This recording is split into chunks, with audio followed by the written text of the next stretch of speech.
പണ്ട് വിജയമാഷ് മനോഹരമായിട്ട് പറയുന്നുണ്ട്, കാൽമടമ്പിൽ അമ്പുകൊണ്ട് മരിച്ചത് ശ്രീകൃഷ്ണൻ മാത്രമല്ല, കാൽമടമ്പിൽ അമ്പുകൊണ്ട് മരിച്ച ഒരു നായകൻ ഗ്രീക്ക് പുരാണത്തിലുണ്ട്. അയാളുടെ പേര് അക്കിലസ് എന്നാണ്.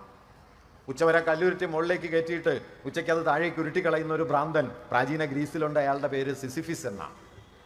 മകനെ ഉളിയെറിഞ്ഞു കൊല്ലുന്ന ഒരു തച്ചൻ യവന പുരാണത്തിലും ഉണ്ട്. ഇതെല്ലാം പറഞ്ഞിട്ട് അദ്ദേഹം പറയും, ഐതിഹ്യങ്ങളുടെ തോണിയിൽ കയറി സഞ്ചരിച്ചാൽ അത് നിങ്ങളുടെ കടവിൽ അടുക്കുന്നതിന് മുമ്പ് എത്രയോ കടവുകളിൽ അടുത്തിരുന്നു എന്ന് കാണാൻ കഴിയും. ഒരു ജനതയ്ക്കും അവരുടേത് മാത്രമായ ഒരു പാരമ്പര്യവുമില്ല. എന്ന് കേട്ടാൽ ഇന്ന് ഇന്ത്യയിലെ മഹാഭൂരിപക്ഷം ആളുകളെ സംബന്ധിച്ചും അവരെല്ലാം വർഗീയവാദികളാവണമെന്നില്ല. ടിപ്പു സുൽത്താൻ എന്ന് കേട്ടാൽ മഹാഭൂരിപക്ഷം ആളുകളെ സംബന്ധിച്ചും ഹിന്ദു ദേവാലയങ്ങളെ കൊള്ളയടിക്കുകയും ഹിന്ദുക്കളെ മതം മാറ്റുകയും ചെയ്ത മതഭ്രാന്തനാണ് എന്ന പരിവേഷമാണുള്ളത്. പഴശ്ശി രാജാവ് എന്ന് കേട്ടാലോ? പഴശ്ശി രാജാവ് എന്ന് കേട്ടാൽ ബ്രിട്ടീഷുകാർക്കെതിരെ ഇന്ത്യയിൽ ധീരോദാത്തമായ സമരം നടത്തിയ പോരാളിയാണ്. ഞാൻ ആ സമരത്തെ മാനിച്ചുകൊണ്ട് തന്നെ പറയട്ടെ, ടിപ്പു ബ്രിട്ടീഷുകാർക്കെതിരെ യുദ്ധം ചെയ്യുന്ന സമയത്ത് ടിപ്പുവിനെതിരെ കമ്പനിയോടൊപ്പം ചേർന്ന് ടിപ്പുവിനെതിരെ യുദ്ധം ചെയ്ത ആളായിരുന്നു പഴശ്ശി. കമ്പനി അല്ലായിരുന്നു പഴശ്ശിയുടെ പ്രശ്നം. കമ്പനിയാണ് പ്രശ്നം എന്ന് കരുതി ഒരൊറ്റ പോരാളി അന്ന് ഇന്ത്യയിലുള്ളൂ. അയാളുടെ പേര് ടിപ്പു സുൽത്താനാണ്. ബ്രിട്ടീഷുകാർക്ക് മുമ്പിൽ ഒരു കാരണവശാലും ഒത്തുതീർപ്പിന് തയ്യാറാവാതെ തുടക്കം മുതൽ അവസാനം വരെ ബ്രിട്ടീഷ് വിരുദ്ധമായി പടപൊരുതിയ ഒരാളായിരുന്നു ടിപ്പു എന്ന കാര്യം ഇന്ന് ആരെങ്കിലും ഓർക്കുന്നുണ്ടോ? ഇന്ത്യൻ ഭരണഘടനയുടെ കയ്യെഴുത്ത് പ്രതിയിലെ 16ാമത്തെ അധ്യായത്തിന്റെ മുകളിൽ വരച്ചു ചേർത്തിട്ടുള്ള ചിത്രം ടിപ്പു സുൽത്താൻ്റെതാണ്. തിരഞ്ഞെടുക്കപ്പെടുന്ന അംഗങ്ങൾക്ക് ദൈവനാമത്തിലോ ദൃഢപ്രതിജ്ഞയോ എടുക്കാൻ അവകാശമുണ്ടെന്നും തീരുമാനിച്ചു കഴിഞ്ഞു. ഇതിനെല്ലാം ശേഷം ഇനി ഭരണഘടന ദൈവനാമത്തിൽ ആരംഭിക്കുക സാധ്യമല്ല, അതുകൊണ്ട് താങ്കൾ ഇത് പിൻവലിക്കണം എന്ന് ആവശ്യപ്പെട്ടു. കാമത്ത് വഴങ്ങിയില്ല.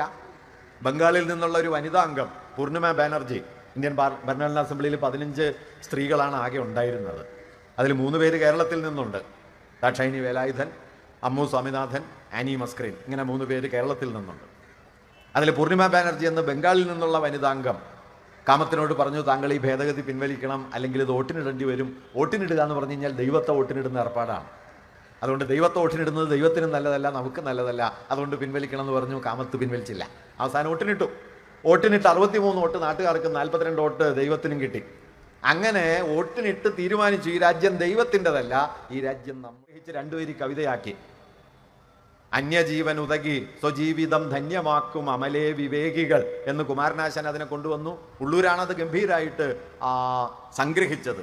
അടുത്തു നിൽപ്പോർ അനുജന നോക്കാൻ അക്ഷികളില്ലാത്തോർക്ക് അരൂപനീശ്വരൻ അദൃശ്യനായാൽ അതിലെന്താശ്ചര്യം എന്നാണ്. അതുകൊണ്ട് ദൈവത്തെ കാണാനുള്ള വഴി ഇത് ഉള്ളൂർ മാത്രം കൊണ്ടുവന്നതല്ല, അല്ലെങ്കിൽ ഗുരു മാത്രമായിട്ട് കൊണ്ടുവന്നതല്ല. ബുദ്ധൻ മുതൽ ആരംഭിക്കുന്ന ഒരു ബദൽ സാംസ്കാരിക ധാരയുണ്ട്, ബദൽ ജീവിത വീക്ഷണമുണ്ട്. ആ വീക്ഷണത്തിന്റെ കേന്ദ്രം ബുദ്ധൻ അവതരിപ്പിച്ചത് മൈത്രി എന്ന സങ്കല്പമാണ്. മൈത്രി അദ്ദേഹം പറയുന്നുണ്ട്, ഈ മൈത്രിയെ 4 വാക്യങ്ങളിൽ അദ്ദേഹം വിശദീകരിക്കുന്നുണ്ട്. സർവ്വചരാചരങ്ങളോടുമുള്ള നിരുപാധികമായ സ്നേഹം, എല്ലാറ്റിലേക്കും തുറന്നിരിക്കുന്ന മനസ്സ്, തനിക്ക് കൈവന്ന ആഹ്ലാദം മുഴുവൻ ആളുകൾക്കും കൈവരണമെന്ന സമർപ്പണ ബുദ്ധി, ആരോടുമുള്ള വിദ്വേഷമില്ലായ്മ, ഇതാണ് മൈത്രി. ഇൻക്ലാബ് സിന്ദാബാദ് എന്ന മുദ്രാവാക്യം. 2 ജയ് ഹിന്ദ് എന്ന മുദ്രാവാക്യം. ഇൻക്ലാബ് സിന്ദാബാദ് എന്ന മുദ്രാവാക്യം നിങ്ങൾക്കറിയുമല്ലോ. അത് എഴുതിയത് കമ്മ്യൂണിസ്റ്റ് നേതാവായിരുന്ന ഹസ്രത് മൊഹാനിയാണ്, മൗലാന ഹസ്രത് മൊഹാനിയാണ്. ഈ മൊഹാനിക്ക് വേറൊരു പ്രാധാന്യം കൂടിയുണ്ട്. കോൺഗ്രസ് സമ്പൂർണ്ണ സ്വാതന്ത്ര്യം എന്ന പ്രമേയം 1930 അംഗീകരിക്കുന്നതിന് 10 കൊല്ലം മുമ്പ് 1921 ചേർന്ന അഹമ്മദാബാദ് കോൺഗ്രസ് സമ്മേളനത്തിൽ അന്നത്തെ 1920 രൂപപ്പെട്ട കമ്മ്യൂണിസ്റ്റ് പാർട്ടിയുടെ ആശയങ്ങളെ മുൻനിർത്തിക്കൊണ്ട് സമ്പൂർണ്ണ സ്വാതന്ത്ര്യം എന്ന പ്രമേയം കമ്മ്യൂണിസ്റ്റ് പാർട്ടിക്ക് വേണ്ടി അവതരിപ്പിക്കുന്നത് മൊഹാനിയാണ്. മൊഹാനിയുടെ ആ നിർദ്ദേശം പക്ഷെ അന്ന് അതിനെതിരെ സംസാരിച്ച ഒരാളേ ഉള്ളൂ, അത് ഗാന്ധിജിയാണ്. ഗാന്ധിജി അതിനെതിരെ സംസാരിക്കുകയും ഈ പ്രമേയം തള്ളിപ്പോവുകയും ചെയ്തു. കോൺഗ്രസിന്റെ ചരിത്രം എഴുതിയ പട്ടാഭി സീതാരാമയ്യ പിന്നീട് അതേക്കുറിച്ച് പറയുന്നത്, ഇന്ന് തിരിഞ്ഞു നോക്കുമ്പോൾ എന്തിനാണ് ഗാന്ധിജി ആ പ്രമേയത്തെ എതിർത്തത് എന്ന കാര്യത്തിൽ നമുക്ക് ആശ്ചര്യം തോന്നും. എങ്കിലും ഗാന്ധിജി എതിർക്കാണ് ചെയ്തത്. ഞാനിത് പറയാൻ കാരണം എന്താണെന്ന് വെച്ചാൽ, കമ്മ്യൂണിസ്റ്റുകാർക്ക് സ്വാതന്ത്ര്യ സമരത്തിൽ എന്താണ് പങ്ക് എന്നൊക്കെ ഇപ്പം ധാരാളം ചോദ്യങ്ങൾ പലയിടത്തും കേൾക്കാറുണ്ട്. ഒരു കാര്യം പറഞ്ഞു എന്നേ ഉള്ളൂ, പൂർണ്ണ സ്വാതന്ത്ര്യം എന്ന സങ്കല്പം ദേശീയ പ്രസ്ഥാനം അംഗീകരിക്കുന്നതിന് 10 കൊല്ലം മുമ്പ് ഈ മുദ്രാവാക്യം രാഷ്ട്രീയമായി ഉന്നയിച്ചത് കമ്മ്യൂണിസ്റ്റുകാരാണ് എന്ന കാര്യം. അർത്ഥത്തിൽ ഇന്ത്യൻ ദേശീയതയുടെ ശത്രു ആര് എന്ന് നിങ്ങൾ സൂക്ഷ്മമായി ആലോചിച്ചാൽ 1920 മുതൽ ഇന്ത്യയിൽ വികസിച്ചു വന്ന മതനിരപേക്ഷവും സാമ്രാജ്യ വിരുദ്ധവുമായ ജനകീയ ദേശീയതയുടെ ശത്രുപക്ഷത്ത് ഉണ്ടായിരുന്ന സുപ്രധാന ശക്തിയാണ് ഹിന്ദുത്വം, ഹൈന്ദവ ഫാഷിസം എന്ന് നിങ്ങൾക്ക് കാണാൻ കഴിയും. അവർ മറുഭാഗത്ത് പ്രതിഷ്ഠിക്കാൻ ശ്രമിച്ചത് ദേശീയതയെ ഒരു മതാധിഷ്ഠിത രാഷ്ട്രസങ്കല്പത്തിലേക്ക് കൊണ്ടുവരാൻ. ഈ ശ്രമത്തിൽ തങ്ങൾ നേരിട്ട ഏറ്റവും വലിയ ശത്രുക്കളിൽ ഒരാളായിരുന്നു എന്നതുകൊണ്ടാണ് ഗാന്ധി അവരുടെ മുഖ്യ എതിരാളിയായി തീർന്നത്. എന്തുകൊണ്ടാണ് ഗാന്ധി ഇന്ത്യൻ ദേശീയ പ്രസ്ഥാനത്തിൽ ഫാഷിസ്റ്റ് ഹൈന്ദവ ശക്തികളുടെ ഏറ്റവും വലിയ ശത്രുവായി തീർന്നത് എന്ന കാര്യം കൂടി നാം ഇവിടെ ഓർക്കേണ്ടതുണ്ട്. അതിൻ്റെ അടിസ്ഥാന കാരണം ഗാന്ധി 1915 ഇന്ത്യയിൽ തിരിച്ചെത്തുന്ന സമയത്ത് ഇന്ത്യൻ ദേശീയ പ്രസ്ഥാനം താരതമ്യേന മന്ദാവസ്ഥയിലാണ്. തിലകൻ അറസ്റ്റ് ചെയ്യപ്പെട്ട് കഴിഞ്ഞു. ദേശീയ പ്രസ്ഥാനം പല നിലയിൽ സ്തംഭിച്ചു നിൽക്കുന്നു. ധാരാളം വൈരുദ്ധ്യങ്ങൾ വരുന്നു. 1915 ഇന്ത്യയിലെത്തിയ ഗാന്ധി, അപ്പോഴേക്കും അദ്ദേഹത്തിന് 45 വയസ്സോളം കഴിഞ്ഞു. 45 വയസ്സ് കഴിഞ്ഞു. 1869 ഗാന്ധി ജനിക്കുന്നത്. 2 പതിറ്റാണ്ടിനുള്ളിൽ തന്നെ 1889 അദ്ദേഹം ലണ്ടനിലേക്ക് നിയമം പഠിക്കാൻ പോയി. 3 വർഷത്തെ നിയമപഠനം കഴിഞ്ഞ് 92 അദ്ദേഹം ഇന്ത്യയിൽ തിരിച്ചെത്തി. പിന്നീട് അദ്ദേഹം ദക്ഷിണാഫ്രിക്കയിൽ പോയി. അവിടെ ഏതാണ്ട് 2 പതിറ്റാണ്ട് കാലം കഴിഞ്ഞ് ആണ് അദ്ദേഹം 1915 ഇന്ത്യയിൽ തിരിച്ചെത്തുന്നത്. ഇന്ത്യയിൽ തിരിച്ചെത്തിയതിന് ശേഷം ഗാന്ധി ഇന്ത്യ മുഴുവൻ കാണുകയും ആ കാലത്താണ് അദ്ദേഹം തൻ്റെ മേൽവസ്ത്രം ഉപേക്ഷിക്കാനായിട്ട് തീരുമാനിക്കുന്നത്. 1919 അദ്ദേഹം 19 20 മധുരയിൽ വെച്ചാണ് അദ്ദേഹം തൻ്റെ മേൽവസ്ത്രം ഉപേക്ഷിക്കാൻ തീരുമാനിക്കുന്നത്. ഈ ഘട്ടത്തിൽ അദ്ദേഹം ഇന്ത്യയിൽ ചില സുപ്രധാന സമരങ്ങൾ പുതുതായി ആരംഭിച്ചു. ഗാന്ധിയുടെ നേതൃത്വത്തിൽ ഇന്ത്യയിൽ വികസിച്ചു വന്ന ആദ്യത്തെ പ്രധാനപ്പെട്ട സമരങ്ങളിലൊന്ന് നിങ്ങൾ ശ്രദ്ധിച്ചിട്ടുണ്ടാവും. 1917 ബീഹാറിലെ ചമ്പാരനിൽ ഉയർന്ന സത്യാഗ്രഹമാണ് ചമ്പാരൻ സത്യാഗ്രഹം. എന്തായിരുന്നു ചമ്പാരൻ സത്യാഗ്രഹത്തിൻ്റെ മുദ്രാവാക്യം? ചമ്പാരൻ സത്യാഗ്രഹത്തിൻ്റെ മുദ്രാവാക്യം കർഷകർക്ക് വിളവിന് വില കിട്ടണം എന്നതായിരുന്നു. ഇത് ചെറിയ കാര്യമല്ല. കാരണം അക്കാലം വരെ ഇന്ത്യയുടെ രാഷ്ട്രീയ സമരമുഖങ്ങളിൽ എവിടെയും കർഷകർ എന്ന് പറയുന്ന ഒരു സാമൂഹ്യ വിഭാഗമോ അവരുടെ അവകാശാധികാരങ്ങളോ ഒരു സുപ്രധാനമായ സമരമുദ്രാവാക്യമായി ഉയർന്നിട്ടില്ല. നാടുവാഴുത്ത അധികാരികൾക്ക് അവരുടെ അവകാശങ്ങൾ തിരിച്ചു കിട്ടണമെന്ന് പറഞ്ഞ് സമരങ്ങൾ നടക്കുന്നുണ്ട്. പഴശ്ശിയെപ്പോലുള്ള ആളുകൾ സമരം ചെയ്യുന്നുണ്ട്. അല്ലെങ്കിൽ പല നിലയിലുള്ള സമരങ്ങൾ. ഞാനതിനെയൊന്നും തള്ളിപ്പറയല്ല. പഴശ്ശിയുടെ പോരാട്ടം ധീരോദാത്തമായിരുന്നു. പഴശ്ശിയുടെ പോരാട്ടത്തിൻ്റെ ധീരോദാത്തതയെ അംഗീകരിക്കുമ്പോൾ തന്നെ 1857 ഒന്നാം സ്വാതന്ത്ര്യ സമരം എന്ന് മാർക്സ് അടക്കമുള്ള ആളുകൾ വിശേഷിപ്പിച്ച പ്രക്ഷോഭത്തിൻ്റെ മഹിമയെയും ധീരോദാത്തതയെയും ഒക്കെ മാനിക്കുമ്പോൾ തന്നെ നാം ഓർക്കേണ്ട കാര്യം അതെല്ലാം മധ്യകാല നാടുവാഴുത്തത്തിൻ്റെയും ഭൂപ്രഭുത്വ അധികാരങ്ങളുടെയും പുനഃസ്ഥാപനം ലക്ഷ്യം വെച്ചുകൊണ്ടുള്ള സമരങ്ങളാണ്. നമ്മുടെ വേലുത്തമ്പി ആകട്ടെ, അല്ലെങ്കിൽ പഴശ്ശിരാജാവാകട്ടെ, പാലിയത്തച്ഛനാകട്ടെ, ഇവരൊക്കെ ഉയർത്തിയ സമരങ്ങളുടെ കേന്ദ്രം ബ്രിട്ടീഷുകാർ ഇന്ത്യ വിടുക എന്നതോ കോളനി അധികാരത്തിൽ നിന്ന് ഈ രാജ്യത്തെ മോചിപ്പിക്കുക എന്നതോ അല്ല. മറിച്ച് തങ്ങളുടെ നാടുവാഴുത്ത അധികാരത്തെ പുനഃസ്ഥാപിക്കുക. അങ്ങനെ നാടുവാഴുത്ത അധികാരത്തിൻ്റെയോ ഭൂപ്രഭുത്വത്തിൻ്റെ മൂല്യങ്ങളുടെയോ ഒക്കെ സംരക്ഷണം എന്ന ആശയത്തെ അതിനോട് ഏറിയും കുറഞ്ഞും ചേർന്ന് നിന്നുകൊണ്ട് വികസിച്ചു വന്ന ദേശീയതാ സങ്കല്പത്തെ അടിമുടി തിരുത്താൻ പോന്നതായിരുന്നു 20കളിൽ വന്ന മാറ്റം. കർഷകർ വരുന്നു. കർഷകർ എന്നൊരു പുതിയ രാഷ്ട്രീയ ഐഡന്റിറ്റി വികസിച്ചു വരുമ്പോൾ ഉണ്ടാകുന്ന പ്രധാന മാറ്റം അക്കാലം വരെ മനുഷ്യരെ വേർതിരിച്ചു നിർത്തിയിരുന്ന ജാതിയുടെ, മതത്തിൻ്റെ, ഭാഷയുടെ, സംസ്കാരത്തിൻ്റെ ക്രമങ്ങൾക്ക് കുറുകെ ഇന്ത്യൻ ജനതയുടെ അടിത്തട്ടിൽ പുതിയ ഒരു ഐക്യം രൂപപ്പെടുന്നു. അത് കർഷകരുടെ ഐക്യം വരുന്നു. 1930 തൊഴിലാളി പ്രസ്ഥാനം വികസിച്ചു. ATC എന്ന പേരിൽ ഇന്ത്യയിലെ തൊഴിലാളികളുടെ ട്രേഡ് യൂണിയൻ നിലവിൽ വന്നു. ഇന്ത്യയിലെ യുവാക്കളുടെ സംഘടന വന്നു. ഇന്ത്യയിലെ വിദ്യാർത്ഥികളുടെ സംഘടന വന്നു. ഇന്ത്യയിലെ സ്ത്രീകളുടെ സംഘടനകൾ ഉണ്ടായി വന്നു. 1930 മതപരവും ഭാഷാപരവുമായ സമരമുഖങ്ങൾക്കപ്പുറത്തേക്ക് പുതുതായി ഉയർന്നു വരുന്ന ഒരു രാഷ്ട്രീയ നിർവാഹകത്വം, രാഷ്ട്രീയ ശക്തി ഇന്ത്യൻ ദേശീയതയുടെ കേന്ദ്ര സമരമായി മാറി. അത് തൊഴിലാളികൾ, യുവാക്കൾ, കർഷകർ, സാധാരണ മനുഷ്യർ, ട്രേഡ് യൂണിയനുകൾ, ഇവരുടെ ഒന്നിനു പിറകെ ഒന്നായി അലേല പോലെ വന്ന സമരങ്ങളാണ് വാസ്തവത്തിൽ സ്വാതന്ത്ര്യപ്രാപ്തിയിലേക്ക് എത്തുന്നത്. 1945 എത്തുമ്പോഴേക്കും ഈ സമരമുഖങ്ങൾ വളർന്ന് ബോംബെയിലെ നാവിക കലാപം വരെയായി. ഒരുപക്ഷെ ബ്രിട്ടനെ ഇന്ത്യ വിട്ടുപോകാൻ പ്രേരിപ്പിച്ച അവസാനത്തെ മഹാസമരമായിരുന്നു ബോംബെയിലെ നാവിക കലാപം. നമ്മുടെ രാഷ്ട്രത്തിൻ്റെ ചരിത്രം എഴുതിയത് ബൂർഷ്വാ വർഗ താല്പര്യങ്ങളുള്ള ആളുകളാണ് എന്നതുകൊണ്ടാണ് വാസ്തവത്തിൽ ജാലിയൻ വാലാബാഗ് പോലെ തന്നെ ഇന്ത്യയുടെ സ്വാതന്ത്ര്യ സമര ചരിത്രത്തിൽ അത്ര വലിപ്പത്തിൽ രേഖപ്പെടുത്തേണ്ട ആ മഹാസമരം ആരും അറിയാത്ത, ആരുടെ ഓർമ്മയിൽ വരാത്തൊരു സമരമായി ഇന്നും അവശേഷിക്കുന്നത്. ആയിരക്കണക്കിന് ആളുകൾ വധിക്കപ്പെട്ട ബ്രിട്ടീഷ് സൈനിക സംവിധാനത്തിനകത്ത് ബ്രിട്ടീഷ് വിരുദ്ധമായ കലാപം പൊട്ടിപ്പുറപ്പെട്ട സുപ്രധാനമായൊരു സന്ദർഭമായിരുന്നു 45 നാവിക കലാപം. ഞാൻ പറഞ്ഞു വരുന്നത്, ഇങ്ങനെ 20കൾ മുതൽ 47 സ്വാതന്ത്ര്യപ്രാപ്തി വരെയുള്ള 3 പതിറ്റാണ്ടെടുത്താൽ അതിനു മുമ്പ് ഇന്ത്യയിൽ ഉയർന്നു വന്ന സ്വാതന്ത്ര്യത്തെയും രാഷ്ട്രത്തെയും സംബന്ധിച്ച ഭാവനകളിൽ നിന്ന് വളരെ വ്യത്യസ്തമാണ്. അതിനു മുമ്പ് ഞാൻ നേരത്തെ പറഞ്ഞ മധ്യകാല മതാത്മകതയുടെയും നാടുവാഴുത്തത്തിൻ്റെയും ഭൂപ്രഭുത്വത്തിൻ്റെയും രാജാധികാരത്തിൻ്റെയും ഒക്കെ അവകാശങ്ങളാണ് പലപ്പോഴും ഈ സ്വാതന്ത്ര്യത്തിൻ്റെ കേന്ദ്രമായിരുന്നതെങ്കിൽ ഇതിനെയെല്ലാം മാറ്റിവെച്ച് ജനാധികാരം എന്ന് പറയുന്ന ഒന്ന് ഉയർന്നു വന്നു. ജനങ്ങൾ, നിങ്ങൾ ഈ വാക്ക് വേറൊരു സ്ഥലത്ത് പിന്നെയും കാണും. ഭരണഘടനയുടെ ആദ്യ വാക്യം ഇതാണ്: നമ്മൾ ഇന്ത്യയിലെ ജനങ്ങൾ. നമ്മൾ ഇന്ത്യയിലെ ജനങ്ങൾ. ഈ ആദ്യത്തെ വാക്കാണോ ഇന്ത്യൻ ഭരണഘടനയിൽ വരേണ്ടത് എന്നത് ഭരണഘടനാ അസംബ്ലിയിൽ വലിയ ചർച്ച നടന്ന ഒരു കാര്യമാണ്. ഭരണഘടനാ അസംബ്ലിയിൽ ഏറ്റവും അവസാനമാണ് ആമുഖം ചർച്ചയ്ക്ക് എടുത്തത്. നെഹ്റു അവതരിപ്പിച്ച ഒബ്ജക്റ്റീവ് റെസൊല്യൂഷൻസിനെ പരിഷ്കരിച്ചാണ് അംബേദ്കർ ഈ ആമുഖം തയ്യാറാക്കുന്നത്.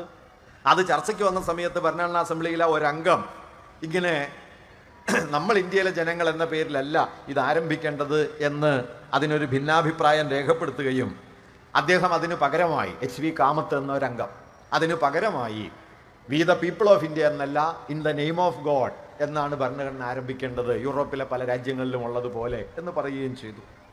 ഭരണഘടനാ അസംബ്ലിയുടെ ചെയർമാൻ എന്ന് രാജേന്ദ്രപ്രസാദാണ്. രാജേന്ദ്രപ്രസാദ് കാമത്തിനോട് പറഞ്ഞു, നമ്മളൊരു മതനിരപേക്ഷ രാഷ്ട്രമാകാൻ തീരുമാനിച്ചു കഴിഞ്ഞല്ലോ, സ്വതന്ത്ര അങ്ങനെ തിരഞ്ഞെടുക്കപ്പെടുന്ന അംഗങ്ങൾക്ക് ദൈവനാമത്തിലോ ദൃഢപ്രതിജ്ഞയോ എടുക്കാൻ അവകാശമുണ്ടെന്നും തീരുമാനിച്ചു കഴിഞ്ഞു. ഇതിനെല്ലാം ശേഷം ഇനി ഭരണഘടന ദൈവനാമത്തിൽ ആരംഭിക്കുക സാധ്യമല്ല, അതുകൊണ്ട് താങ്കൾ ഇത് പിൻവലിക്കണം എന്ന് ആവശ്യപ്പെട്ടു. കാമത്ത് വഴങ്ങിയില്ല. ബംഗാളിൽ നിന്നുള്ള ഒരു വനിതാ അംഗം പൂർണിമ ബാനർജി, ഇന്ത്യൻ ഭരണഘടനാ അസംബ്ലിയിൽ 15 സ്ത്രീകളാണ് ആകെ ഉണ്ടായിരുന്നത്. അതിൽ 3 പേര് കേരളത്തിൽ നിന്നുണ്ട്: ദാക്ഷായണി വേലായുധൻ, അമ്മു സ്വാമിനാഥൻ, ആനി മസ്ക്രീൻ. ഇങ്ങനെ 3 പേര് കേരളത്തിൽ നിന്നുണ്ട്. അതിൽ പൂർണിമ ബാനർജി എന്ന ബംഗാളിൽ നിന്നുള്ള വനിതാംഗം കാമത്തിനോട് പറഞ്ഞു, താങ്കൾ ഈ ഭേദഗതി പിൻവലിക്കണം, അല്ലെങ്കിൽ ഇത് വോട്ടിനിടേണ്ടി വരും. വോട്ടിനിടുക എന്ന് പറഞ്ഞു കഴിഞ്ഞാൽ ദൈവത്തെ വോട്ടിനിടുന്ന ഏർപ്പാടാണ്. അതുകൊണ്ട് ദൈവത്തെ വോട്ടിനിടുന്നത് ദൈവത്തിനും നല്ലതല്ല, നമുക്ക് നല്ലതല്ല, അതുകൊണ്ട് പിൻവലിക്കണം എന്ന് പറഞ്ഞു. കാമത്ത് പിൻവലിച്ചില്ല. അവസാനം വോട്ടിനിട്ടു. വോട്ടിനിട്ട് 63 വോട്ട് നാട്ടുകാർക്ക്, 42 വോട്ട് ദൈവത്തിനും കിട്ടി. അങ്ങനെ വോട്ടിനിട്ട് തീരുമാനിച്ചു, ഈ രാജ്യം ദൈവത്തിൻ്റെതല്ല, ഈ രാജ്യം നമ്മുടേതാണ്. നമ്മൾ ഇന്ത്യയിലെ ജനങ്ങൾ. നമ്മൾ ഇന്ത്യയിലെ ജനങ്ങൾ എന്ന് തീരുമാനിക്കുന്നത് യാദൃച്ഛികമായിട്ടല്ല. അതാണ് ഞാൻ പറഞ്ഞത്. ആർക്ക് വേണ്ടിയാണ് സ്വാതന്ത്ര്യം? അത് പഴശ്ശിയുടെ അധികാരാവകാശങ്ങളെ പുനഃസ്ഥാപിക്കാനല്ല. പഴശ്ശിയുടെ പ്രശ്നം, പഴശ്ശിയുടെ 10 വർഷം നീണ്ട വൻ സമരത്തെ മാനിക്കുമ്പോൾ തന്നെ നമ്മൾ ഓർക്കേണ്ടത്, പഴശ്ശിയുടെ പ്രശ്നം മലബാർ കമ്പനി പിടിച്ചടക്കിയതല്ല, മറിച്ച് പഴശ്ശി കമ്പനിയായിട്ട് അടഞ്ഞ ഒറ്റ പോയിന്റേ ഉള്ളൂ. അത് കുറുമ്പർനാട്ട് താലൂക്കിലും പരിസര പ്രദേശങ്ങളിലും കരം പിരിക്കാനുള്ള അവകാശം തനിക്ക് നൽകാതെ അമ്മാവനായ കേരളവർമ്മയെ ഏൽപ്പിച്ചതായിരുന്നു പഴശ്ശിയുടെ പ്രശ്നം. മറിച്ച് ദേശീയ പ്രസ്ഥാനത്തിന്റെ പ്രശ്നം ആർക്കെങ്കിലും അധികാരം പുനഃസ്ഥാപിക്കലല്ല. ഈ രാജ്യം ആരുടെയാണ്? ഈ രാജ്യം ഈ രാജ്യത്തെ ജനങ്ങളുടെയാണ്. അതുകൊണ്ടാണ് ഭരണഘടനയുടെ ആമുഖം പറയുന്നത്, നമ്മൾ ഇന്ത്യക്കാരായ ജനങ്ങൾ നമുക്ക് വേണ്ടി നിർമ്മിച്ച് നമുക്കായി സമർപ്പിക്കുന്നതാണ് ഈ ഭരണഘടന. അത് വലിയ വാക്യമാണ്. നമ്മൾ ഉണ്ടാക്കുന്നു, നമുക്ക് വേണ്ടി, നമുക്കായി തന്നെ സമർപ്പിക്കുന്നു. ഇങ്ങനെ ഇന്ത്യയിലെ ജനങ്ങൾ എന്ന അടിസ്ഥാന ആശയം ദേശീയതാ സങ്കല്പത്തിന്റെ കേന്ദ്രത്തിലേക്ക് വരുന്നത് 20കളോടെയാണ്. ആ കേന്ദ്രീകരണത്തിലേക്ക് അക്ഷരമറിയാത്ത, അന്ധവിശ്വാസത്തിലും ഐതിഹ്യങ്ങളിലും കുടുങ്ങിക്കിടക്കുന്ന, ജാതിയുടെയും മതത്തിൻ്റെയും പിടിയിൽപ്പെട്ട് ചെതറിത്തെറിച്ച കോടാനുകോടി മനുഷ്യരെ ഈ സമരമുഖത്തേക്ക് കൂട്ടിയിണക്കുന്ന ഒരു കേന്ദ്രമായി നിലക്കൊണ്ടു എന്നതാണ് വാസ്തവത്തിൽ ഗാന്ധിയുടെ വലിയൊരു പ്രാധാന്യം. ഇന്ത്യയിലെ വലിയ മാർക്സിസ്റ്റ് ചരിത്രകാരനായിട്ടുള്ള ഇർഫാൻ ഹബീബ്, ഇർഫാൻ ഗാന്ധിയെക്കുറിച്ച് എഴുതിയ ഒരു ലേഖനത്തിൽ പറയുന്ന ഒരു പ്രധാനപ്പെട്ട കാര്യമുണ്ട്. ഇർഫാൻ പറയുന്നത്, അമൂർത്തമായ രാഷ്ട്രീയ മുദ്രാവാക്യങ്ങൾ ഉയർത്തുകയല്ല വേണ്ടത്, മറിച്ച് ജനങ്ങളുടെ ജീവിതത്തെ സ്പർശിക്കുന്ന ഭൗതിക പ്രശ്നങ്ങളിൽ നിന്ന് സമരം തുടങ്ങണം എന്ന ഇടതുപക്ഷ തന്ത്രം ഇന്ത്യയിൽ ഏറ്റവും ഫലപ്രദമായി പ്രയോഗിച്ച ഒരാൾ ഗാന്ധിജിയായിരുന്നു എന്നാണ്. കാരണം കർഷകർക്ക് വിളവിന് വില കിട്ടണമെന്ന് പറയുന്നതോടെ അത് അവരുടെ ജീവിതത്തെ നേർക്ക് നേരെ ചെന്ന് തൊടുന്ന പ്രശ്നമായി തീരും. ഉപ്പിന് നികുതി കൊടുക്കില്ല എന്ന് പറയുന്നതോടെ ഇന്ത്യയിലെ മുഴുവൻ മനുഷ്യരുടെയും ജീവിതത്തിലേക്ക് ഒരു രാഷ്ട്രീയ സമര മുദ്രാവാക്യം കയറുകയാണ്. ഒരുപക്ഷെ ആദ്യമായിട്ടാണ് ഇന്ത്യയിലെ മുഴുവൻ മനുഷ്യർക്കും ഒരുപോലെ ബാധകമായ ഒരു രാഷ്ട്രീയ സമര മുദ്രാവാക്യം ഉയർന്നു വരുന്നത്. അന്ന് AICC ഈ സമ്മേളനത്തിൽ ഗാന്ധിയുടെ ഈ സമര മുദ്രാവാക്യത്തെക്കുറിച്ചൊക്കെ ധാരാളം അഭിപ്രായ ഭേദങ്ങളുണ്ട്. ചിലർ പറഞ്ഞത് കുറച്ചും കൂടി ഒരു ഗൗരവമുള്ള വിഷയമൊക്കെ ആകുന്നതല്ലേ നല്ലത്, ഉപ്പ് എന്നൊക്കെ പറഞ്ഞാൽ ഒരു സമരത്തിനുള്ള വകയുണ്ടോ? ഗാന്ധി പക്ഷേ പറഞ്ഞത് എന്താണെന്ന് വെച്ച് കഴിഞ്ഞാൽ, ഗാന്ധിയുടെ ഒരാശയം ഇതായിരുന്നു, അവസാനത്തെ ആൾക്കും ബോധ്യപ്പെടണം, അവസാനത്തെ ആളെയും സ്പർശിക്കണം. ഒരു ആദിവാസി അങ്ങേയറ്റം കഴിയുന്ന ഒരാളാകട്ടെ, അയാളുടെ ജീവിതത്തിലും പ്രവർത്തിക്കുന്ന ഒന്നിൽ നിന്ന് സമരം തുടങ്ങണം. അതായിരുന്നു ഉപ്പ്. അതുമാത്രമല്ല കേട്ടോ, ഇന്ത്യയിലെ ബ്രിട്ടീഷ് കോളനി ഗവൺമെന്റിന്റെ നികുതി വരുമാനത്തിന്റെ 20% അന്ന് ഉപ്പിന്റെ നികുതിയാണ്. ഉപ്പുണ്ടാക്കുന്ന ചെലവിന്റെ 150% അധികം നികുതി കൊടുത്താലാണ് ഉപ്പ് വിൽക്കാൻ കഴിയുമായിരുന്നുള്ളൂ. അത് മുറിച്ച് കളയുന്ന ഒരു സമരമാണ് ഗാന്ധി ഉപ്പ് സത്യാഗ്രഹം വഴി കൊണ്ടുവന്നത്. ഞാനിത് ഗാന്ധി മാത്രം ചെയ്തു എന്നുള്ള അർത്ഥത്തിലല്ല. ഈ ഘട്ടത്തിൽ വന്ന നിർണായകമായ മാറ്റം എന്തായിരുന്നു? അതുവരെ ഇപ്പൊ തിലകനെ സംബന്ധിച്ചാണെങ്കിൽ ആ ബാല്യകാല വിവാഹം ശരിയായിരുന്നു, വിധവാ വിവാഹം തെറ്റാണെന്ന് അദ്ദേഹം കരുതിയിരുന്നു. ജാതിക്കും ഐത്തത്തിനുമെതിരായ എല്ലാ ശ്രമങ്ങളും നമ്മുടെ രാഷ്ട്രീയ സമരത്തെ ദുർബലപ്പെടുത്തുന്നതാണെന്ന് അദ്ദേഹം കരുതിയിരുന്നു. അദ്ദേഹത്തെ സംബന്ധിച്ച് സ്വാതന്ത്ര്യം എന്നതിന് ഒറ്റ അർത്ഥം ഉണ്ടായിട്ടുള്ളൂ. സ്വാതന്ത്ര്യം എന്നതിന് തിലകന്റെ അർത്ഥം രാഷ്ട്രീയ സ്വാതന്ത്ര്യം, ബ്രിട്ടീഷുകാരിൽ നിന്നുള്ള സ്വാതന്ത്ര്യം. ഈ രാഷ്ട്രീയ സ്വാതന്ത്ര്യം എന്നതിൽ നിന്ന് സ്വാതന്ത്ര്യത്തെ നമ്മുടെ ദേശീയ പ്രസ്ഥാനം വലിയ തോതിൽ വിപുലീകരിച്ചു. രാഷ്ട്രീയ സ്വാതന്ത്ര്യത്തോടൊപ്പം സാമൂഹിക സ്വാതന്ത്ര്യം, ജാതിബന്ധങ്ങളിൽ നിന്നുള്ള വിമോചനം, ഈ ജാതിബന്ധങ്ങളിൽ നിന്നുള്ള വിമോചനം എന്ന ആശയത്തെ ഇന്ത്യയുടെ സ്വാതന്ത്ര്യ സങ്കല്പവുമായി കൂട്ടിച്ചേർത്തു എന്നതുകൊണ്ടാണ് നേരിട്ട് സ്വാതന്ത്ര്യ സമരത്തിൽ ഒരിക്കൽ പോലും പങ്കാളിയായിട്ടില്ലെങ്കിലും അംബേദ്കർ ഇന്ത്യൻ ദേശീയതയുടെ വലിയ പ്രതീകമായി മാറിയതിൻ്റെ ഒരു കാരണം. കാരണം ഇന്ത്യയെ സംബന്ധിച്ച് മഹാഭൂരിപക്ഷം മനുഷ്യർക്ക് സ്വാതന്ത്ര്യമൊന്നുമില്ലല്ലോ. രണ്ടാം വട്ടമേശ സമ്മേളനത്തിന് മുമ്പായിട്ട് നടന്ന ചർച്ചയിൽ, കൂടിക്കാഴ്ചയിൽ ഗാന്ധിജി അംബേദ്കറോട് ഒരു കാര്യം പറയുന്നുണ്ട്. ഗാന്ധിജി പറഞ്ഞത്, താങ്കളുടെ ശ്രമങ്ങൾ നമ്മുടെ മാതൃരാജ്യത്തിൻ്റെ സ്വാതന്ത്ര്യത്തെ തടസ്സപ്പെടുത്തും. അംബേദ്കർ ഗാന്ധിജി ഞെട്ടിപ്പോയ ഒരു ഉത്തരമാണെന്ന് പറഞ്ഞത്. അദ്ദേഹം പറഞ്ഞു, mister Gandhi, we don't have A motherland. ഞങ്ങൾക്കൊരു മാതൃരാജ്യം ഇല്ല. ഈ മാതൃരാജ്യം നിങ്ങളുടെയാണ്, അധകൃതൻ്റെ അല്ല. വഴി നടക്കാൻ അവകാശമില്ലാത്ത, പൊതുക്കിണറ്റിൽ നിന്ന് വെള്ളം എടുക്കാൻ അവകാശമില്ലാത്ത, വിദ്യാലയങ്ങളിൽ കുഞ്ഞുങ്ങളെ ചേർക്കാൻ വയ്യാത്ത, പകൽ വെളിച്ചത്തിൽ ഇറങ്ങി നടക്കാൻ പോലും അവകാശമില്ലാത്ത മനുഷ്യർക്ക് എന്ത് മാതൃരാജ്യം? ഇത് വലിയൊരു ചോദ്യമായിരുന്നു. ഈ ചോദ്യം ഗാന്ധിയെ അടിമുടി ഒലച്ചു കളഞ്ഞ ചോദ്യമാണ്.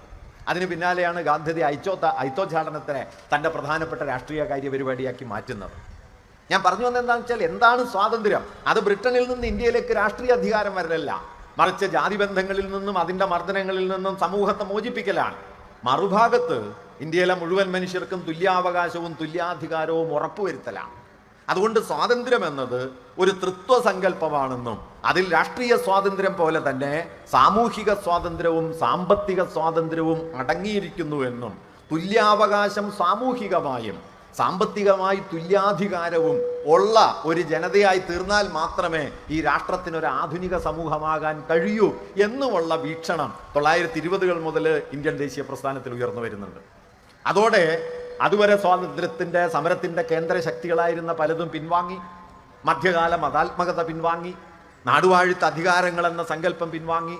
പകരം കർഷകർ, തൊഴിലാളികൾ, യുവജനങ്ങൾ, ട്രേഡ് യൂണിയനുകൾ ഇവയൊക്കെ സമരത്തിൻ്റെ കേന്ദ്രത്തിലേക്ക് ഉയർന്നു വരികയും ഇവർ ചേർന്ന് നിൽക്കുന്നതാണ് ഈ രാഷ്ട്രം എന്ന ഒരു സങ്കല്പം പ്രധാനമായി തീരുകയും ചെയ്തു.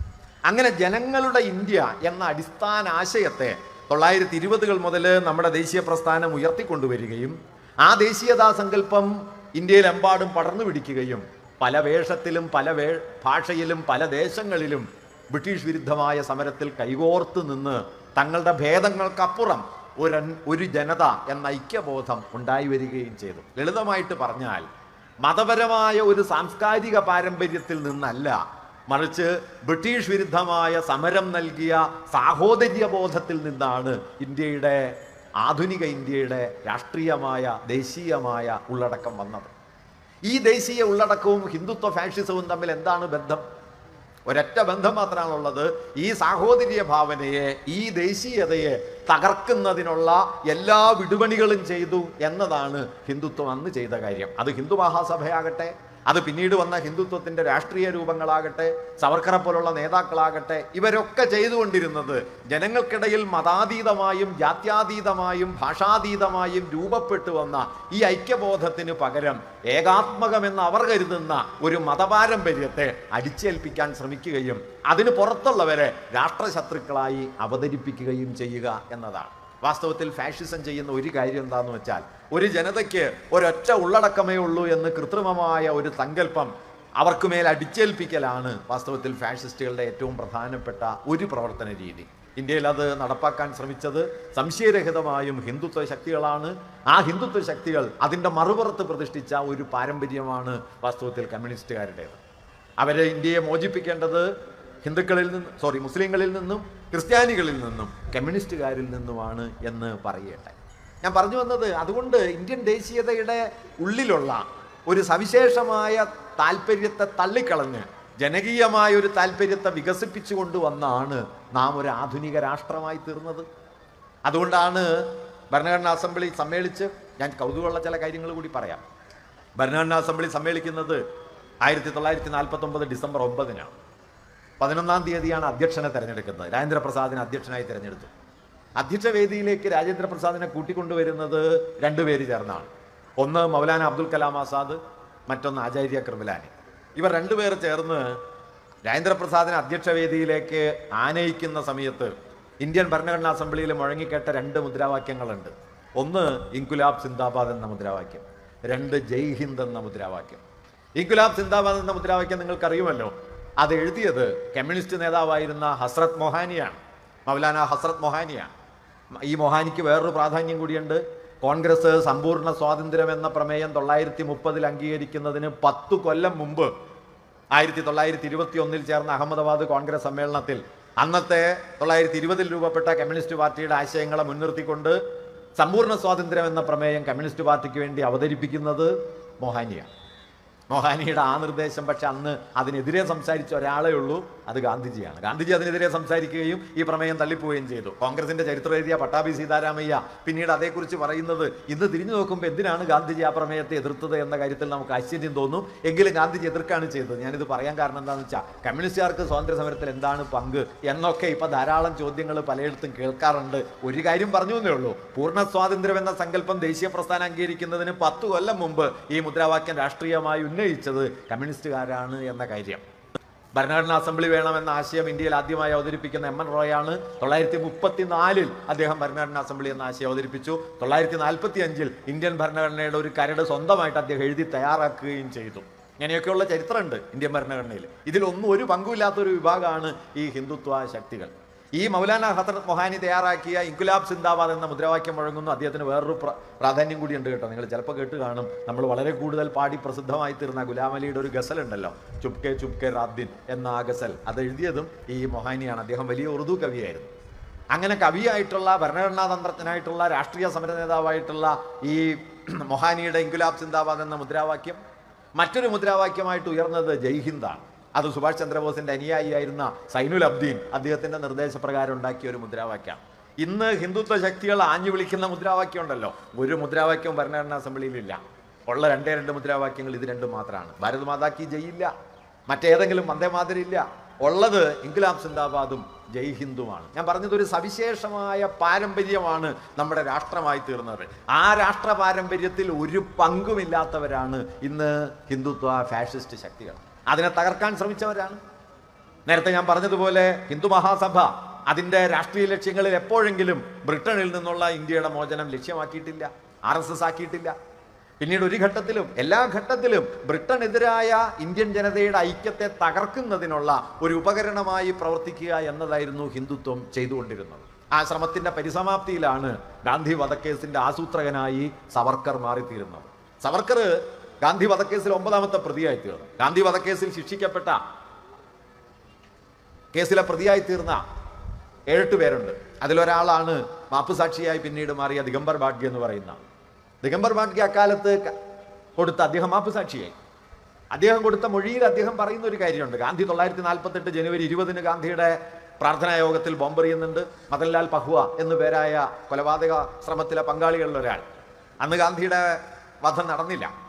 30 വീണ്ടും അദ്ദേഹത്തെ വെടിവെച്ച് കൊല്ലുകയാണ് ചെയ്തത്. ഈ 2 ശ്രമങ്ങൾക്ക് മുൻപും നാരായണ ആപ്തെയും നാഥുറാം ഗോഡ്സെയും താനും സവർക്കറെ പോയി കണ്ടിരുന്നുവെന്നും 48 ജനുവരി 26 അദ്ദേഹത്തെ കാണാൻ ചെന്നപ്പോൾ തന്നെ പുറത്തു നിർത്തി ഇവർ 2 പേരും സവർക്കറെ മുകളിൽ പോയി കാണുകയുണ്ടായി എന്നും, അരമണിക്കൂറിലധികത്തെ ചർച്ചയ്ക്ക് ശേഷം തിരിച്ചു വന്നപ്പോൾ സവർക്കർ അവരോടൊപ്പം വന്ന് വിജയിച്ചു വരൂ എന്ന് ആശീർവാദം നൽകി അവരെ യാത്രയാക്കി എന്നും ബാഡ്ഗെ മൊഴി നൽകിയിട്ടുണ്ട്.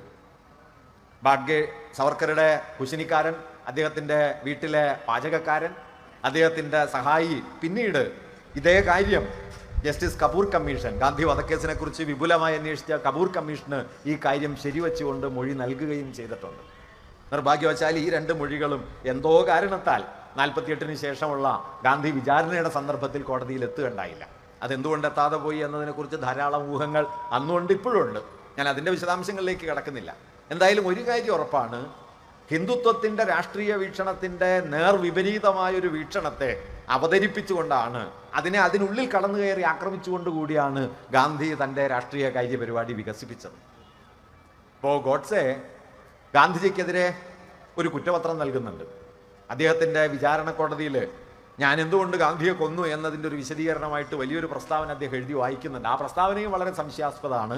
പലരും കരുതുന്നത് അത് സവർക്കർ എഴുതി കൊടുത്തൊരു പ്രസ്താവനയാണെന്നാണ്. കാരണം ഈ ഗോഡ്സേക്ക് അങ്ങനെ നല്ല ഇംഗ്ലീഷൊന്നും അറിയുന്ന ആളായിരുന്നില്ല. പക്ഷെ ഒന്നാം തരം ഇംഗ്ലീഷിൽ വളരെ മെറ്റിക്കുലസായി വളരെ സൂക്ഷ്മമായിട്ട് തയ്യാറാക്കപ്പെട്ട ഒരു ഡോക്യുമെൻ്റാണ് വൈ ഐ അസാസിനേറ്റഡ് ഗാന്ധി എന്ന പേരിൽ പിൽക്കാലത്ത് ഗോപാൽ ഗോഡ്സെ പ്രസിദ്ധീകരിച്ച ഗാന്ധിയെ വധിച്ച നാഥുറാം ഗോഡ്സെയുടെ പ്രസ്താവന. അതിൽ ഗോഡ്സെ പറയുന്ന ഒരു പ്രധാനപ്പെട്ട കാര്യമാണ്. ഗോഡ്സെ പറയുന്നത് എനിക്ക് ഗാന്ധിയോട് വ്യക്തിപരമായി ഒരു വിദ്വേഷം ഉണ്ടായിരുന്നില്ല. ഗാന്ധിയെ കൊന്നത് വ്യക്തിപരമായ ഒരു എതിർപ്പിൻ്റെയും പേരിലല്ല, മറിച്ച് ചില അടിസ്ഥാന രാഷ്ട്രീയ പ്രശ്നങ്ങളുടെ പേരിലാണ്. അതിൽ അദ്ദേഹം പറയുന്ന ഒന്നാമത്തെ ഒരു കാര്യം എന്താണെന്ന് വെച്ചാൽ, ഹിന്ദു മതത്തിലേക്ക് അഹിംസയെ കുത്തിക്കടത്തി ഹിന്ദു മതത്തെ ദുർബലപ്പെടുത്തിയ ആളാണ് ഗാന്ധി എന്നാണ്. ഇത് വളരെ മർമ്മസ്പർശിയായ ഒരു പ്രശ്നമാണ്. കാരണം ഹിന്ദുമതം സഹജമായി അഹിംസയുള്ള ഒന്നല്ല.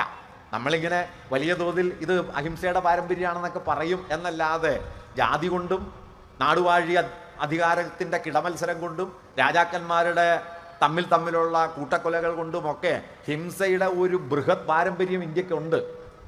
അത് സമീപകാലത്ത് അതേക്കുറിച്ച് ഗംഭീരമായൊരു പഠനം നമ്മുടെ ഉപീന്ദർ സിംഗ് എന്ന ചരിത്രകാരി എഴുതിയിട്ടുണ്ട്. പ്രധാനമന്ത്രിയായിരുന്ന മൻമോഹൻ സിംഗിൻ്റെ മകളാണ് അവർ. ഇന്ത്യയിലെ ഏറ്റവും പ്രധാനപ്പെട്ട പ്രാചീന ഇന്ത്യ ചരിത്രകാരിയാണ് ഉപീന്ദർ സിംഗ്. ആ പുസ്തകത്തിൻ്റെ പേര് തന്നെ കൗതുകമുള്ളതാണ്, വയലൻസ് ഇൻ ഏൻഷ്യൻ്റ് ഇന്ത്യ, പ്രാചീന ഇന്ത്യയിലെ ഹിംസ. അതിലവർ പറയുന്നൊരു കാര്യം, വാസ്തവത്തിൽ ബുദ്ധമതത്തിൻ്റെയും അശോകൻ്റെയും ഒക്കെ ഒരു ധാര നിലനിന്നിരുന്നു എങ്കിലും ഇന്ത്യയിലെ ചരിത്രത്തിൽ ഏതെങ്കിലും ഒരു ഘട്ടത്തിൽ അഹിംസ സുപ്രധാനമായ ഒരു രാഷ്ട്രീയ ആദർശമായി ഉയർന്നു വന്നിരുന്നില്ല എന്നതാണ്. പക്ഷേ ആധുനിക ഇന്ത്യ വികസിച്ചു വന്നപ്പോഴോ ഗാന്ധി കൊണ്ടുവന്ന ഒരു പ്രധാന മാറ്റം ഹിന്ദുമതത്തിൽ സഹജമായിട്ടുള്ള ഈ ബലത്തിൻ്റെ പാരമ്പര്യത്തെ, ആ ബലത്തിൻ്റെ പാരമ്പര്യം ചിലപ്പോൾ വിവേകാനന്ദൻ വരെ ഉയർത്തിപ്പിടിക്കുന്നുണ്ടല്ലോ, ഉത്തിഷ്ഠത ജാഗ്രത എന്നൊക്കെ പറയുകയും ഉരുക്കിൻ്റെ മാംസപേശികളും ഇരുമ്പിൻ്റെ ഞരമ്പുകളുമുള്ള യുവത്വം എന്ന് ആദർശവൽക്കരിക്കുകയും ചെയ്യുന്ന ഈ ബലത്തിൻ്റെ പാരമ്പര്യത്തെ നിരസിച്ച് മറ്റൊരു സമാന്തര പാരമ്പര്യത്തെ, ബുദ്ധൻ മുതൽ ആരംഭിക്കുന്ന ഒരു ശ്രമണ പാരമ്പര്യത്തെ, കരുണയുടെ, മൈത്രിയുടെ, സാഹോദര്യത്തിൻ്റെ ഒരു പാരമ്പര്യത്തെ ഇന്ത്യയുടെ ദേശീയ പാരമ്പര്യമാക്കി മാറ്റുന്ന വലിയ പണിയാണ് ഗാന്ധി ചെയ്തത്. ഇത് രണ്ട് പാരമ്പര്യങ്ങൾ തമ്മിലുള്ള വലിയ ഏറ്റുമുട്ടലാണ്. ഇന്ത്യയിൽ ബ്രാഹ്മണ്യത്തിൻ്റെ ഒരു പാരമ്പര്യം ബലത്തിൻ്റെ, തർക്കത്തിൻ്റെ, കീഴടക്കലിൻ്റെ ഒരു പാരമ്പര്യമായി നിലനിന്നെങ്കിൽ കരുണയുടെ, മൈത്രിയുടെ, സമഭാവനയുടെ, സാഹോദര്യത്തിൻ്റെ, സമർപ്പണത്തിൻ്റെ ഒരു പാരമ്പര്യം ബുദ്ധൻ മുതലുണ്ടാക്കി. ബുദ്ധൻ സംസ്കൃതത്തിൽ സംസാരിച്ചില്ല, ബുദ്ധൻ ദൈവത്തിൽ വിശ്വസിച്ചില്ല, ആത്മാവെന്ന അനശ്വര മൂല്യത്തിൽ വിശ്വസിച്ചില്ല. ബുദ്ധൻ പറഞ്ഞു ദൈവത്തെ കാണാൻ ഒരു വഴിയേ ഉള്ളൂ, അപ്പുറത്തുള്ള മനുഷ്യരിലേക്ക് നോക്കുക. ഇത് പിന്നെ ഇവിടെ നാരായണ ഗുരു പറയും, അപരനു വേണ്ടി അഹർനിശം പ്രയത്നം കൃപണത വിട്ട് കൃപാലു ചെയ്തിടുന്നു. ഈ കൃപാലുതയിലാണ് ദൈവം, അപരനു വേണ്ടിയുള്ള പ്രവൃത്തിയിലാണ്. ഉള്ളൂരത് ആകമാനം സംഗ്രഹിച്ച് രണ്ടുപേരി കവിതയാക്കി. അന്യജീവൻ ഉതകി സ്വജീവിതം ധന്യമാക്കും അമലേ വിവേകികൾ എന്ന് കുമാരനാശൻ അതിനെ കൊണ്ടുവന്നു. ഉള്ളൂരാണത് ഗംഭീരായിട്ട് സംഗ്രഹിച്ചത്. അടുത്തു നിൽപ്പോരനുജന നോക്കാൻ അക്ഷികളില്ലാത്തോർക്ക് അരൂപനീശ്വരൻ അദൃശ്യനായാൽ അതിലെന്താശ്ചര്യം എന്നാണ്. അതുകൊണ്ട് ദൈവത്തെ കാണാനുള്ള വഴി ഇത് ഉള്ളൂർ മാത്രം കൊണ്ടുവന്നതല്ല, അല്ലെങ്കിൽ ഗുരു മാത്രമായിട്ട് കൊണ്ടുവന്നതല്ല. ബുദ്ധൻ മുതൽ ആരംഭിക്കുന്ന ഒരു ബദൽ സാംസ്കാരിക ധാരയുണ്ട്, ബദൽ ജീവിത വീക്ഷണമുണ്ട്. ആ വീക്ഷണത്തിൻ്റെ കേന്ദ്രം ബുദ്ധൻ അവതരിപ്പിച്ചത് മൈത്രി എന്ന സങ്കല്പമാണ്. മൈത്രി, ആ മൈത്രിയെയാണ് അംബേദ്കർ സാഹോദര്യം എന്ന് ഭരണഘടനയുടെ ആമുഖത്തിൽ എഴുതി ചേർത്തത്. നമ്മളത് ഓർക്കേണ്ടതാണ്. അംബേദ്കർ കൊണ്ടുവന്ന ആമുഖത്തിൽ നെഹ്റു അവതരിപ്പിച്ച ഒബ്ജക്റ്റീവ് റെസൊല്യൂഷൻസിൽ ഇല്ലാത്ത ഒരു സവിശേഷ വാക്യമുണ്ട്. അത് ഫ്രറ്റേണിറ്റി എന്ന വാക്കും ആ വാക്കിന് അദ്ദേഹം നൽകിയ വിശദീകരണമാണ്. ഫ്രറ്റേണിറ്റി എന്നെഴുതിയിട്ട് അദ്ദേഹം പറയുന്നുണ്ട്, that is dignity of the individual and unity and integrity of the nation. എന്താണ് സാഹോദര്യം? മനുഷ്യരുടെ അന്തസ്സ്, വ്യക്തികളുടെ അന്തസ്സ്, രാഷ്ട്രത്തിൻ്റെ ഐക്യം, അത് സാധ്യമാകുന്ന അടിത്തട്ടാണ് സാഹോദര്യം. ഇന്ത്യയെ ഒരു രാഷ്ട്രമാക്കാൻ ഈ രാജ്യത്ത് അടിസ്ഥാനപരമായി വേണ്ട മൂല്യത്തെയാണ് സാഹോദര്യം എന്ന് അദ്ദേഹം വിളിച്ചത്. 1953 മന്ത്രിസഭയിൽ നിന്നൊക്കെ രാജിവെച്ചതിന് ശേഷം അദ്ദേഹം ഈ സാഹോദര്യം എന്ന ആശയത്തെക്കുറിച്ച് BBC-ക്ക് നൽകിയ ഒരു ഇൻ്റർവ്യൂവിൽ ഈ സാഹോദര്യം എന്ന ആശയത്തെക്കുറിച്ച് പറയുന്നുണ്ട്, വാസ്തവത്തിൽ നമ്മൾ ഉപയോഗിക്കേണ്ടത് സാഹോദര്യം എന്ന വാക്കല്ല, ആ വാക്കിനേക്കാൾ അർത്ഥപൂർണമായ വാക്ക് മൈത്രി എന്ന വാക്കാണ്. ബുദ്ധൻ ഉപയോഗിച്ച മൈത്രി. അദ്ദേഹം പറയുന്നുണ്ട്, ഈ മൈത്രിയെ 4 വാക്യങ്ങളിൽ അദ്ദേഹം വിശദീകരിക്കുന്നുണ്ട്. സർവ്വചരാചരങ്ങളോടുമുള്ള നിരുപാധികമായ സ്നേഹം, എല്ലാറ്റിലേക്കും തുറന്നിരിക്കുന്ന മനസ്സ്, തനിക്ക് കൈവന്ന ആഹ്ലാദം മുഴുവൻ ആളുകൾക്കും കൈവരണമെന്ന സമർപ്പണ ബുദ്ധി, ആരോടുമുള്ള വിദ്വേഷമില്ലായ്മ, ഇതാണ് മൈത്രി. ഈ മൈത്രിയിലാണ് ഈ രാഷ്ട്രം നിലനിൽക്കാൻ പോകുന്നത്. ആ മൈത്രിയുടെ മൂല്യത്തെയാണ് സാഹോദര്യം എന്ന വാക്കായിട്ട് ഭരണഘടനയുടെ ആമുഖത്തിൽ സന്നിവേശിപ്പിച്ചിട്ടുള്ളത്. ഞാൻ പറയുന്നത് ബുദ്ധൻ മുതൽ ആരംഭിച്ച് മധ്യകാല ഭക്തികവികളിലൂടെ, ശ്രീരാമകൃഷ്ണ പരമഹംസരിലൂടെ, രമണ മഹർഷിയിലൂടെ, ഗുരുവിലൂടെ, ഗാന്ധിയിലൂടെ, അംബേദ്കറുടെ സാഹോദര്യ സങ്കല്പത്തിലൂടെ ഇന്ത്യയിൽ ഒഴുകുന്ന ഒരു സമാന്തര ധാര ബ്രാഹ്മണ്യത്തിന്റെ ബലത്തിനും ബ്രാഹ്മണ്യത്തിന്റെ തർക്കശേഷിക്കും അതിൻ്റെ കാർക്കശ്യത്തിനുമെതിരെ മനുഷ്യരിൽ നിലീനമായിരിക്കുന്ന കരുണയുടെ ബോധത്തെ, അതിലെ മൈത്രി മൂല്യത്തെ ഉയർത്തിപ്പിടിക്കലായിരുന്നു. ഈ മൈത്രിയുടെ മൂല്യമാണ് ഇന്ത്യയുടെ സാഹോദര്യത്തെ ശക്തിപ്പെടുത്തുന്നത്. ആ മൂല്യത്തിലെ ഒരു രാഷ്ട്രമായിട്ട് ഇത് നിൽക്കൂ. കാരണം ഇന്ത്യ എന്ന് പറയുന്നത്, അംബേദ്കർ കരുതിയ ഒരു പ്രധാനപ്പെട്ട കാര്യമുണ്ട്, ഇന്ത്യ ഒരു രാഷ്ട്രമാവാൻ സ്വയമേവ ശേഷിയുള്ള ഒന്നല്ല. കാരണം ജാതി കൊണ്ട് നൂറുകണക്കായ തട്ടുകളായി തരംതിരിക്കപ്പെട്ട ഒരു ജനതയ്ക്ക് ഒരു ഏകീകൃത രാഷ്ട്രമാകാൻ ഒരു നിലയ്ക്കും കഴിയില്ല. അതിന് കഴിയണമെങ്കിൽ ജാതിയുടെ ഈ ശ്രേണീകൃതമായ മൂല്യബോധത്തിന് പകരം ജനങ്ങളുടെ അടിസ്ഥാന മൂല്യമായിട്ട് മൈത്രി ഉയർന്നു വരണം എന്ന് അദ്ദേഹം കരുതി.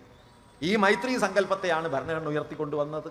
ആ മൈത്രിയുടെ പിന്നിലുള്ള സാഹോദര്യ ഭാവന ഒരാശയം എന്ന നിലയിൽ മുകളിൽ നിൽക്കുകയല്ല, ആശയം എന്ന നിലയിൽ മനുഷ്യരുടെ ചിന്തയിൽ നിൽക്കുകയല്ല, മറിച്ച് സമരമുഖങ്ങളിലെ ഐക്യബോധമായി, സാഹോദര്യബോധമായി വികസിച്ചു വരികയാണ് ചെയ്തത്. ആ സാഹോദര്യബോധത്തിന്റെ വികാസ ചരിത്രമാണ് 1920-കൾ മുതലുള്ള നമ്മുടെ മതാതീതമായ, ജാത്യാതീതമായ, ഭാഷാതീതമായ, നമ്മുടെ സാമ്രാജ്യവിരുദ്ധമായ ദേശീയ പ്രസ്ഥാനത്തിന്റെ സമരം. അതിന്റെ കേന്ദ്രത്തിലാണ് ഞാൻ നേരത്തെ പറഞ്ഞ കർഷകരും തൊഴിലാളികളും യുവാക്കളും വിദ്യാർത്ഥികളും യുവജനങ്ങളും ഒക്കെ ഉയർന്നു വരികയും അതിനു മുമ്പുള്ള നാടുവാഴ്ത്ത അധികാരത്തിന്റെയും പ്രഭുത്വത്തിന്റെയും അവകാശാധികാരങ്ങളുടെയും ലോകം പിൻവാങ്ങുകയും ചെയ്തത്. ഇങ്ങനെ മതത്തെ കേന്ദ്രമാക്കുന്ന ഒരു രാഷ്ട്രഭാവനയ്ക്കെതിരെ, ഫാഷിസ്റ്റുകളുടെ ദേശീയതാ സങ്കല്പത്തിനെതിരെ ജനങ്ങളെ കേന്ദ്രമാക്കുന്ന ഒരു രാഷ്ട്രസങ്കല്പം, ഒരു ദേശീയതാ സങ്കല്പം ഉയർന്നു വരികയും അതിൻ്റെ മുകളിൽ ഒരു ഭരണഘടന വികസിപ്പിക്കപ്പെടുകയും അതൊരു ആധുനിക രാജ്യമായി മാറുകയും ചെയ്തു. അതാണ് ഇന്ത്യ ആസ് ആൻ ഐഡിയ. ഈ ഇന്ത്യയാണ് നമ്മൾ നമുക്കായി നിർമ്മിച്ച് നമുക്കായി തന്നെ സമർപ്പിച്ചത്. ഈ ഇന്ത്യയുടെ രൂപപ്പെടലിലോ നിർമ്മാണത്തിലോ സമർപ്പണത്തിലോ വികാസത്തിലോ ഒരു പങ്കുമില്ലാതെ അതിനെ അകമേ തകർക്കാൻ ശ്രമിക്കുകയും രാഷ്ട്രത്തിനുള്ളിൽ ശത്രുക്കളെ സങ്കല്പിക്കുകയും മതവിദ്വേഷം കൊണ്ട് രാഷ്ട്രത്തെ വെട്ടിപ്പിളർക്കുന്നതിനുള്ള ഉപാധി സ്വയം ഉണ്ടാക്കുകയും ചെയ്ത ഒരു പാരമ്പര്യമാണ് ഹിന്ദുത്വത്തിൻ്റെത്.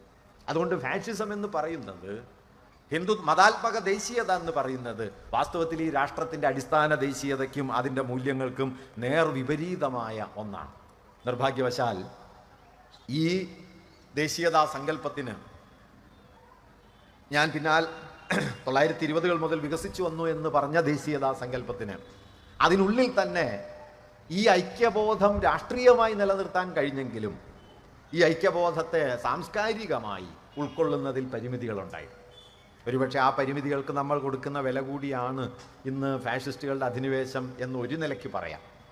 കാരണം ഇന്ത്യയുടെ ഭൂതകാലത്തെ, അതിൻ്റെ പാരമ്പര്യത്തെ, അതിൻ്റെ ബഹുത്വത്തിൽ ഉൾക്കൊള്ളാൻ പലപ്പോഴും നമ്മുടെ ദേശീയ ഭാവനയ്ക്ക് കഴിയുണ്ടായില്ല. ഞാനൊരു ഉദാഹരണം പറഞ്ഞാൽ, ഉപനിഷത്തുകളുടെ നാടാണ് ഇന്ത്യ എന്ന് കരുതുന്നത് പോലെ അതിനേക്കാൾ എത്രയോ ബലിഷ്ഠമായി നമുക്ക് പറയാൻ കഴിയുന്ന ഒന്നാണ് ഇന്ത്യ ബുദ്ധൻ്റെ നാടാണ്. വേദങ്ങളുടെ നാടാണെന്ന് പറയുന്നത് പോലെ ഇന്ത്യയെക്കുറിച്ച് പറയാവുന്നതാണ് ബുദ്ധൻ്റെ നാടാണ്, വർദ്ധമാന മഹാവീരൻ്റെ നാടാണ്. അമർത്യാസൻ ഇന്ത്യയുടെ സാംസ്കാരിക പാരമ്പര്യ സങ്കല്പത്തെക്കുറിച്ച് പറയുമ്പോൾ ഒരു കാര്യം പറയുന്നുണ്ട്. അദ്ദേഹം പറയുന്നത് 3 പാരമ്പര്യങ്ങളെ ഒഴിവാക്കിക്കൊണ്ടാണ് നാം നമ്മുടെ പാരമ്പര്യത്തെ ഭാവന ചെയ്തത് ആധുനികമായി. ഏതൊക്കെ? ഒന്ന്, ബ്രാഹ്മണേതരമായ അല്ലെങ്കിൽ വൈദികേതരമായ മതപാരമ്പര്യങ്ങൾ. യഹൂദമതം, ക്രിസ്തുമതം, ഇസ്ലാം, പാഴ്സികൾ, ഇങ്ങനെ എത്രയോ മതങ്ങൾ പല കാലങ്ങളിലായി ഇന്ത്യൻ സംസ്കാരത്തിൽ കൂടിക്കലർന്നു. നാം ജീവിക്കുന്ന ജീവിതത്തിൻ്റെ ക്രമങ്ങളിലേക്ക് നോക്കിയാൽ, നമ്മുടെ പ്രാർത്ഥനകളിലേക്ക് നോക്കിയാൽ, നമ്മുടെ ദൈവസങ്കല്പങ്ങളിലേക്ക് നോക്കിയാൽ ഒക്കെ എത്രയോ മതങ്ങളും പാരമ്പര്യങ്ങളും തമ്മിൽ കലർന്നിരിക്കുന്നതായിട്ട് കാണാൻ കഴിയും. നേരത്തെ പന്ന്യൻ സഖാവ് ഓണത്തെക്കുറിച്ച് പറഞ്ഞു. ഓണത്തിനുള്ളിൽ എത്രയോ ധാരകൾ.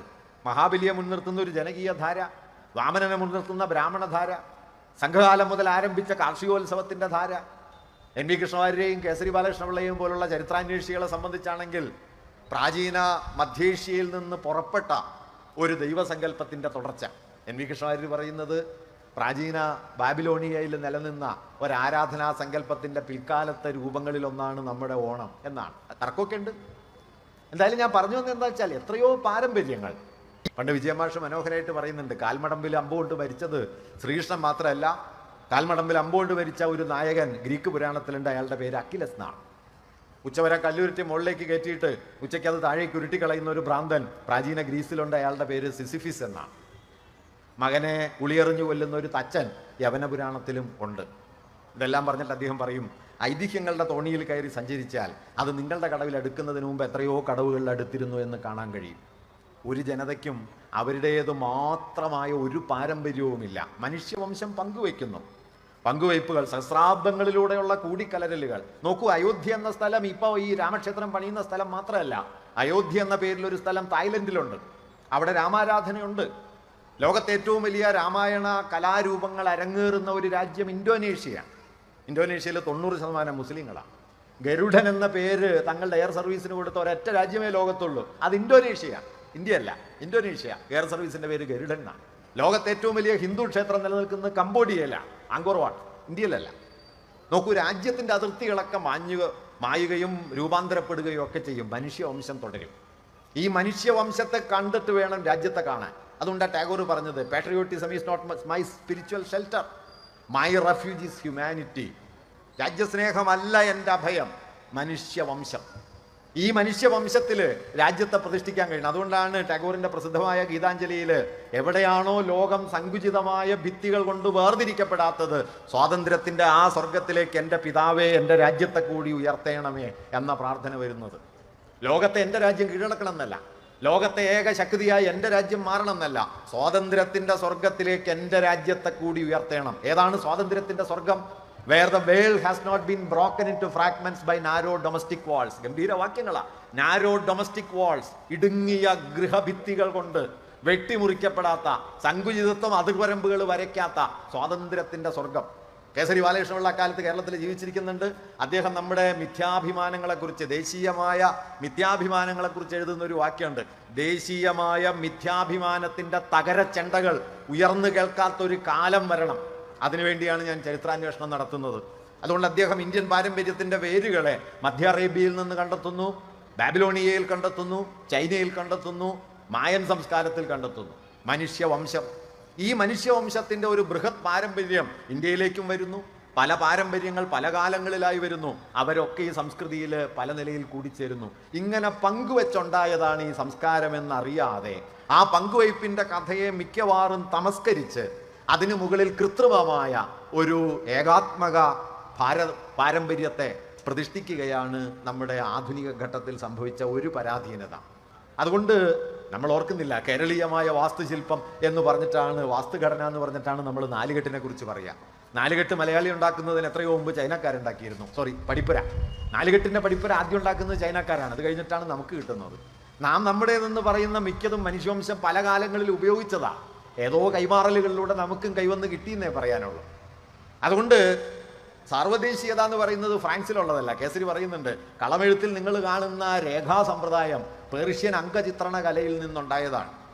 പേർഷ്യൻ അംഗചിത്രണത്തിന്റെ രേഖാ സമ്പ്രദായമാണ് നമ്മുടെ കളമെഴുത്തിലുള്ളത് എന്ന് പറയുന്ന സമയത്ത് വടക്കേ മലബാറിലെ ഏതെങ്കിലും അമ്പലമുറ്റത്ത്, വീട്ടുമുറ്റത്ത് വരയ്ക്കുന്ന ഒരു കളത്തിൽ വാസ്തവത്തിൽ മനുഷ്യവംശത്തിന്റെ അതിദീർഘമായ പങ്കുവയ്പ്പുകൾ രേഖപ്പെടുത്തപ്പെട്ടിരിക്കുന്നു. അതുകൊണ്ട് സാർവദേശീയത നിങ്ങൾ പാരീസിൽ ചെല്ലുമ്പോൾ കാണുന്നതല്ല, നിങ്ങളുടെ വീട്ടുമുറ്റത്ത് നിങ്ങൾ ജീവിക്കുന്ന ജീവിതം സാർവദേശീയ. ഈ സാർവദേശീയതയെക്കുറിച്ചുള്ള തിരിച്ചറിവ് നിർഭാഗ്യവശാൽ നമ്മുടെ പാരമ്പര്യ സങ്കല്പത്തിൽ ഉണ്ടായില്ല. ഇതര മതങ്ങൾ നൽകിയ വലിയ സംഭാവനകൾ നമ്മുടെ ജീവിതക്രമത്തിൽ എങ്ങനെ ഇടം പിടിച്ചു എന്നുള്ളത് ഇപ്പോഴും തിരിച്ചറിയപ്പെടുന്നില്ല. മറ്റൊന്ന്, തദ്ദേശീയമായ വിജ്ഞാന വൈഭവങ്ങളുടെ പാരമ്പര്യങ്ങളെ ദേശീയ പാരമ്പര്യമായി കണ്ടില്ല. നമുക്ക് അജന്ത ഇന്ത്യൻ ചിത്രകലയുടെ തുടക്കമാണെങ്കിൽ വർലി ഇപ്പോഴും ഒരു ആദിവാസി ചിത്രകലാ പാരമ്പര്യമാണ്. അജന്ത ഇന്ത്യൻ ചിത്രകലമായിരിക്കുന്നത് പോലെ ഇന്ത്യൻ ചിത്രകല തന്നെയാണ് വർലിയും. കഥകളി കേരളീയമായിരിക്കുന്നത് പോലെ കേരളീയമായ ഒരു കലയാണ് മാപ്പിളപ്പാട്ടും. അല്ലാതെ കഥകളി കേരളീയവും മാപ്പിളപ്പാട്ടും മാപ്പിളമാരുടെ പാട്ടുമല്ല, കേരളീയമാണ്. ഈ കേരളീയത എന്ന് പറയുന്നത് ഇതുകൂടി ചേർന്നാണ്. അതിൽ കഥകളിയുണ്ട്, അതിൽ കൂടിയാട്ടുണ്ട്, അതിൽ മാപ്പിളപ്പാട്ടുണ്ട്, അതിൽ നാനാതരത്തിലുള്ള പ്രയോഗങ്ങളുണ്ട്, തെയ്യവും തിറയും ഒക്കെയുണ്ട്. ഇത് ചേർന്നതാണ് കേരളീയത. അല്ലാതെ കേരളീയതയ്ക്ക് ഒരു ശുദ്ധസ്വത്വം അകത്തില്ല. പക്ഷെ നമ്മൾ അങ്ങനെ അതിനെ മനസ്സിലാക്കുന്നതിൽ വലിയ തോതിൽ വിജയിച്ചില്ല എന്ന് അമർത്യാസൻ പറയുന്നുണ്ട്. മൂന്നാമത്, നമ്മുടെ ഭൗതിക വിജ്ഞാനത്തിന്റെ പാരമ്പര്യം, അർത്ഥശാസ്ത്രവും കാമസൂത്രവും രസതന്ത്രവും ഒക്കെ പോലുള്ള ബൃഹത് പാരമ്പര്യങ്ങൾ ഇന്ത്യൻ ഭൂതകാലം ജന്മം നൽകി. മിക്കവാറും അതിനെയൊന്നും നാം ദേശീയ പാരമ്പര്യമായി കാണുകയുണ്ടായില്ല.